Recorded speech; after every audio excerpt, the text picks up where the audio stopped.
যুক্তরাষ্ট্রের স্পেশাল ফোর্সের সেনারা ইরানে প্রবেশ করেছে। ইরানে হামলায় ভূপাতিত হওয়া যুদ্ধবিমানের নিখোঁজ ক্রুকে খুঁজে বের করতে ইরানে প্রবেশ করেছে যুক্তরাষ্ট্রের স্পেশাল ফোর্সের সেনারা। স্থানীয় সময় গতকাল শুক্রবার রাতে তারা দেশটিতে ঢুকেন বলে জানিয়েছে ব্রিটিশ সংবাদমাধ্যম দ্য টেলিগ্রাফ। এর আগে শুক্রবার দিনের শুরুতে যুক্তরাষ্ট্রের F-15 যুদ্ধবিমান ভূপাতিত করে ইরান। ওই বিমানে দুজন ক্রু ছিলেন, যার একজনকে অত্যন্ত ঝুঁকিপূর্ণ অভিযান চালিয়ে উদ্ধার করা হয়।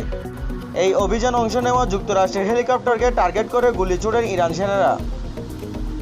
এতে একটি হেলিকপ্টার লেজের অংশের আগুন ধরে যায় এবং সেখান থেকে ধোঁয়া বের হয়, কিন্তু হেলিকপ্টারটি পরবর্তীতে নিরাপদে অবতরণ করতে সমর্থ হয়।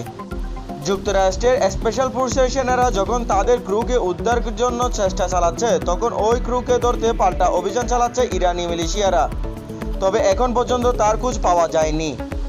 ইরানের রাষ্ট্রীয় টিভিতে এক ঘোষণা বলা হয়েছে, যদি কেউ মার্কিন বিমান বাহিনীর এই পাইলটকে জীবিত অথবা মৃত অবস্থায় আটক করতে পারে তাকে $60,000 পুরস্কার দেওয়া হবে।